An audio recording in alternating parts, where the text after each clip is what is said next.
Okay, another week, two more myths needing busted. The first one is this idea that I don't deserve this whenever bad things happen.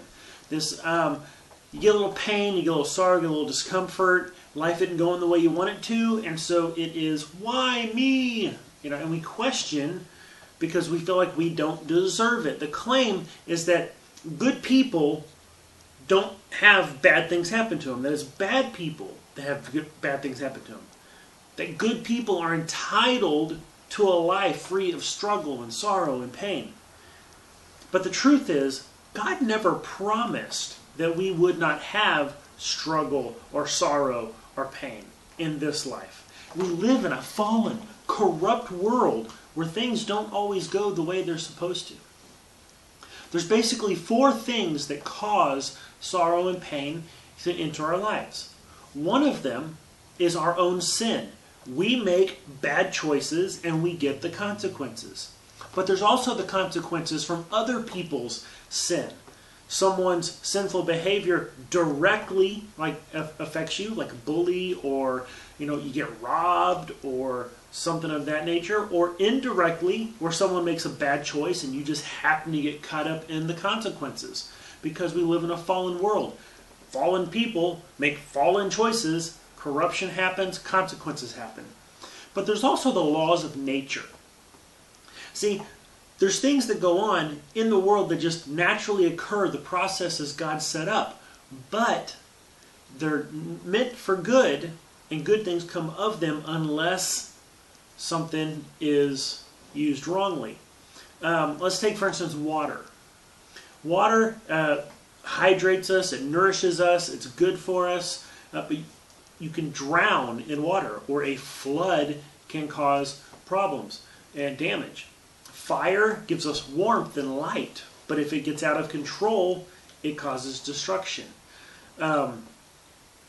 Gravity is an awesome thing, keeps us from flying off into space, but if you fall from a high place, there you go. It doesn't work out so good. So you have the laws of nature that can cause consequences that invoke pain, suffering, unpleasantness. But then there's also the purpose and plans of God. And we think, why would a good and loving God have a plan that involves me suffering? Couldn't he do it without me suffering? But if you stop and think about it, how many things that involve struggle and a little bit of pain, or even a lot of pain, that people come out the other side stronger and more mature, more developed of a person, capable of inspiring and encouraging others. In John chapter 9, Jesus heals a man who was born blind. A man. He's a grown adult who was born blind, has not seen a day in his life. And the disciples ask, why was this man born blind? And Jesus says, so that the power of God could be displayed through him. And then he heals the man. The man was born blind so that Jesus could heal him.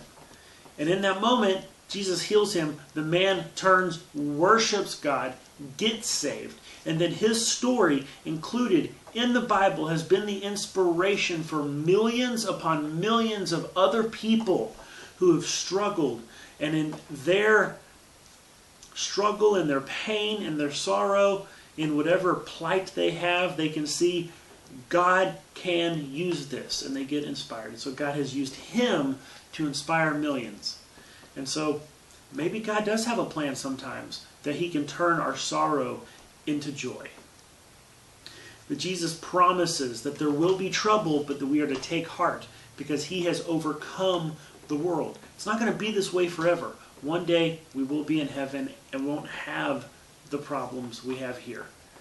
But God says through Paul in Romans chapter 8 that he works for the good in all things for those who love him, who follow after him.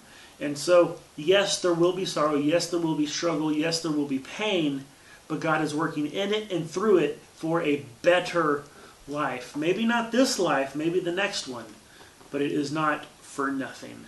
God never promised we wouldn't have bad days, but he did promise he'll be there with us through them. Myth number 2, the no doubt myth. that somehow because you're a Christian, you're not supposed to doubt. It's this idea that if you really had faith, you would not ask these questions. Well, that's just silly. We're human beings. We're naturally a curious, questioning people.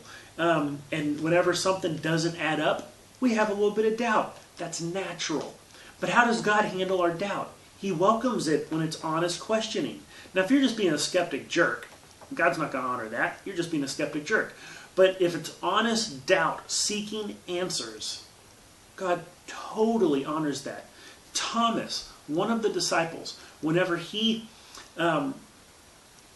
Jesus appears to the disciples after his resurrection, Thomas isn't there. I don't know if he's out running to the grocery store, picking up some food, went out for lunch or whatever, but he's not there. And so whenever he comes back and the disciples tell him, "We saw Jesus, he's alive," and Thomas doesn't believe. And he says, no. I want to see the holes in his hands. I want to see the hole in his side. I want to see for sure that it was him. I won't believe until I see it. About a week later, Jesus shows up again. And does he come in and say, "How dare you doubt, Thomas?" No, he comes in and he goes, "Thomas, look. See the holes in my hands. Touch the hole in my side. It's me. I'm here." He comes and he answers his questions. God will answer our questions and our doubts. It's okay to doubt. Just don't live in your doubt. Seek the answers. God will honor that.